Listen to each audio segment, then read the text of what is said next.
Bismillahirrahmanirrahim. In the name of God, the most gracious, the most merciful. Waxaan doonayaa inaan halkan aan ka sheeko idin aan hambaliyo u diro Soomaalida Somaliland iyo waxa ay jecel oo dhan Somaliland jooga eetraafkii aan u dagaalamayay in badan wanaga kaga midho dhalinay aad baan u faraxsanahay niman saaxiibna baa igu iminka ma iska daynaysaa YouTube ka wata Somaliland imika aqoonsigeedii oo Donald Trump ku dhawaaqay may joojin maayo ilaa inuu kaga midho dhalino waka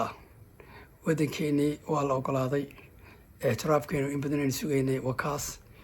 dagaalkiina weli halkiisii baan ugu jiraa ambassadorkan oo ahaa Somaliland halkaasaan kasii wadaya guusha guul Somaliland eetraafkeennii alxamdulilaahi rabbilcaalamiin in yar baa ka harsan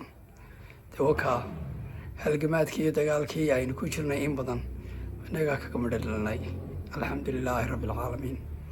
hambaliyo Somaliland